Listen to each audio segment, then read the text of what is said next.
ڈرتا ہوں آسمان سے بجلی نہ گر پڑے، صیاد کی نگاہ سوئے آسمان نہیں۔ اس شعر کے خالق ہیں مومن خان مومن، جنہیں اردو کی کلاسیکی شاعری کی تاریخ میں بہت معتبر خیال کیا گیا ہے۔ مومن خان مومن کا گھرانہ ایک متمول گھرانہ تھا۔ آپ کا تعلق طبقہ خواص سے تھا۔ آپ کا خاندان بہت مذہبی رجحان کا حامل تھا۔ یہ الگ بات کہ مومن خان مومن شاعر تھے تو ان پر مذہبی رجحانات کے ساتھ ساتھ کچھ ان پر ایسے اثرات بھی پڑے جو عموماً ہماری کلاسیکی شاعری کے بعض شعراء کے ساتھ وابستہ کیے جاتے ہیں، اور مومن خان مومن کے حوالے سے ایسی رومانی رجحانات کی باتیں بہت حقیقت بھی رکھتی ہیں۔ مومن خان مومن ہماری کلاسیکی اردو شاعری کا ایسا نام ہے کہ جنہیں اب تک زندہ رہنے کے حوالے سے بہت خوش قسمت خیال کیا گیا ہے۔ میر و سودا کا دور میر اور سودا کے نام سے ہے، اور ظاہر ہے کہ دونوں ہی معتبر شاعر ہیں، لیکن اس کے بعد کلاسیکی اردو شاعری اور بطور خاص دبستان دلی کو جن دو شاعروں کے نام سے اس دور کو منسوب کیا گیا ہے وہ غالب و مومن ہیں۔ غالب و مومن کے نام سے دور کیوں منسوب ہوا، ابھی تاریخ ادب پہ اس سوال کا جواب قرض ہے، لیکن ہم دیکھتے ہیں کہ جب اردو تنقید میں رومانیت کا رجحان آیا تو نیاز فتح پوری نے ایک نہایت مبالغہ آمیز بیان بھی دیا کہ اگر مجھے تنہائی دستیاب ہو اور مجھے کسی ایک شاعر کا دیوان اٹھانا پڑے تو میں مومن خان مومن کا دیوان اٹھاؤں گا اور اس کو پڑھوں گا۔ ایسے محسوس ہوتا ہے کہ جیسے غزل کا جو معنی و مفہوم لیا جاتا ہے کہ یہ حسن و عشق کی باتیں ہیں یا عورتوں کی باتیں ہیں، تو مومن خان مومن کی شاعری اس خصوصی جو ایک رومانی نوعیت کا جو مفہوم متعین کیا گیا ہے، اگرچہ اس مفہوم پر بہت سارے سوالات موجود ہیں، لیکن مومن خان مومن کی غزل کو دیکھا جائے تو ایسے لگتا ہے کہ جیسے غزل حسن و عشق کی باتیں ہی ہوتی ہیں، جیسے غزل محبوب ہی کی باتیں ہوتی ہیں۔ مومن خان مومن کے کلام کو دیکھا جائے تو ان کے ہاں میر، سودا یا غالب کی طرح موضوعات کی جو رنگا رنگی ہے یا تنوع ہے وہ دکھائی نہیں دیتا۔ مومن کا یہ کمال ضرور ہے کہ انہوں نے عشقیہ جذبات کو انتہائی خوبصورت پیرائے میں اور نہایت پراثر اسلوب میں بیان کیا۔ مومن خان مومن کی اہمیت کو بیان کرنے کے لیے بعض مبالغہ آمیز واقعات بھی بیان کیے گئے، جن میں سب سے نمایاں واقعہ یہ ہے کہ تم میرے پاس ہوتے ہو گویا جب کوئی دوسرا نہیں ہوتا۔ یہ شعر سن کر غالب نے کہا کہ میرا پورا دیوان لے لو اور یہ ایک شعر مجھے دے دو۔ اس واقعے کی سند ہمیں کہیں سے نہیں ملتی ہے، بعض مورخین نے اس واقعے کو دہرایا بھی ہے،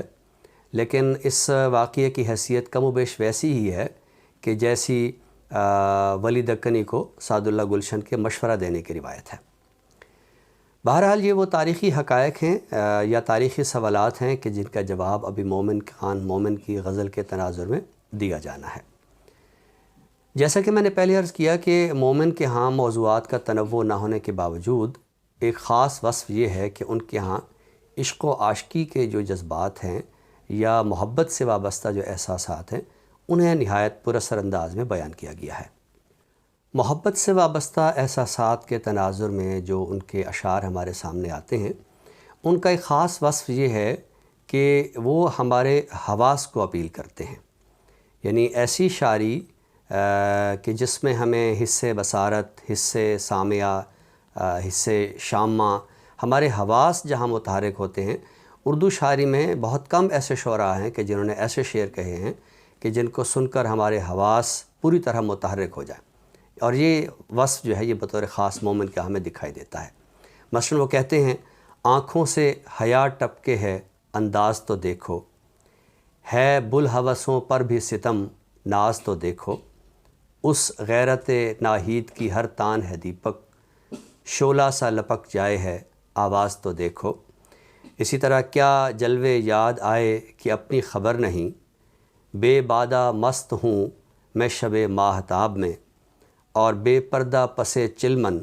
یک بار تم آ بیٹھے، ہے تاب نظر کس کو، کیوں جلوہ گری اتنی۔ عشق و عاشقی کے جذبات کو بیان کرنے کے سلسلے میں مومن کے ہاں ایک خاص وصف یہ ہے کہ ان کے ہاں پیرایہ اظہار جمالیاتی طرز سے بھرپور ہے۔ وہ جو کلاسیکی اردو شاعری پر ایک اعتراض کیا جاتا ہے کہ ان کے ہاں صنعتوں کا ایسا استعمال کیا جاتا ہے کہ شاعری ایک لفظی بازیگری نظر آتی ہے، تو مومن کے حوالے سے خاص بات یہ ہے کہ ان کے ہاں شعری صنائع، یعنی صنعت تضاد ہو، صنعت لف و نشر ہو، صنعت حسن تعلیل ہو، ان صنائع شعری کا استعمال بہت بے ساختہ ہے۔ یعنی ایسا محسوس ہی نہیں ہوتا کہ جیسے مومن نے ان صنعتوں پر باقاعدہ کوئی فکری نوعیت کا غور کیا ہے۔ آپ ان کے یہ اشعار دیکھیے کہ وہ ہنسے سن کے نالہ بلبل کا، مجھے رونا ہے خندہ گل کا، یا پانی کے بدلے برسے گی آج آگ ابر سے، اٹھتے ہماری خاک سے بھی کچھ بخار ہیں، یا کیا گل کھلے گا دیکھیے ہے فصل گل تو دور، اور سوئے دشت بھاگتے ہیں کچھ ابھی سے ہم۔ آپ نے دیکھا کہ ان اشعار میں مومن خان مومن نے لفظوں کا ایک جو تلازماتی سلسلہ ہے وہ بڑے خوبصورت طریقے سے، بڑے احسن قرینے سے نبھایا ہے۔ مومن خان مومن کی غزل میں یہی وہ بے ساختہ پن ہے کہ جس کی وجہ سے ان کے کلام میں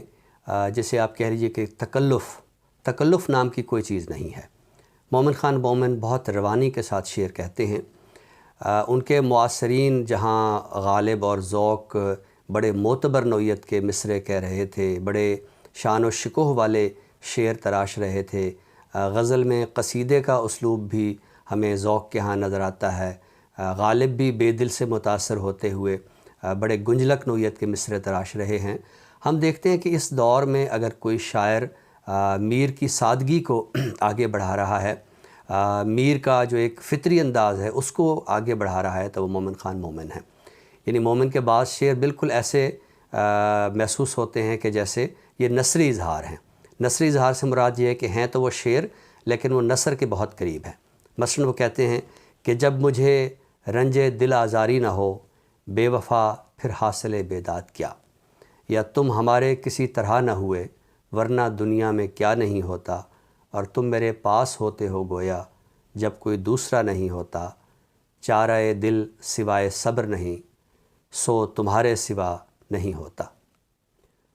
اردو کی شعری روایت میں جو ایک خاص انفرادیت ہے وہ یہ ہے کہ شعراء اپنے نام کے ساتھ ایک تخلص بھی رکھتے ہیں۔ یعنی یہ کہا جا سکتا ہے کہ شعراء کا ایک تو نام خاندانی ہے جو ان کی پہچان ہوتا ہے اور وہ نام ان کے دستاویزات میں بھی درج ہوتا ہے، لیکن ایک نام وہ اپنا تخلیقی سطح کا بھی رکھتے ہیں، اور یہ وہ تخلص ہوتا ہے۔ تخلص میں ہم دیکھتے ہیں کہ شعراء عموماً اپنی ایک برتری جو ہے وہ ظاہر کرتے ہیں، علمی برتری، شعری برتری، تخلیقی برتری۔ مومن کے ہاں ایک خاص بات یہ ہے کہ مومن کا جو تخلص ہے انہوں نے شعروں میں بہت بامانی برتا ہے۔ یعنی وہ صرف وہاں بطور تخلص نہیں آتا، بلکہ ان کا جو تخلص ہے وہ شعر کا جو ایک معنوی دائرہ ہے اس کا حصہ بن جاتا ہے۔ مثلاً شب جو مسجد میں جا پھنسے مومن، رات کاٹی خدا خدا کر کے، یا لے نام آرزو کا تو دل کو نکال لیں، مومن نہ ہوں جو ربط رکھیں بدعتی سے ہم۔ مومن خان مومن کے کلام کا مجموعی جائزہ لیا جائے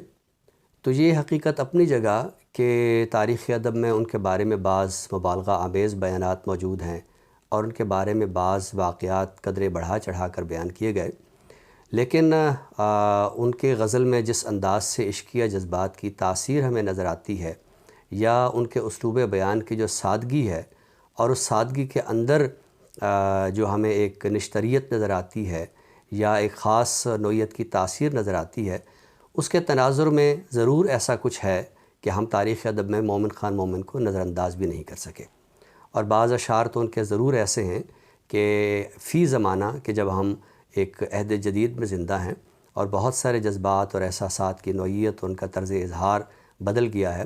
مومن کے بعض اشعار ایسے ہیں کہ جو آج بھی ہمارے جذبہ و احساس کا ساتھ دیتے ہیں۔ مثلاً وہ کہتے ہیں، ایک دن گردش ایام سے آرام نہیں، گھر میں ہیں بھی تو ہیں دن رات سفر میں پھرتے۔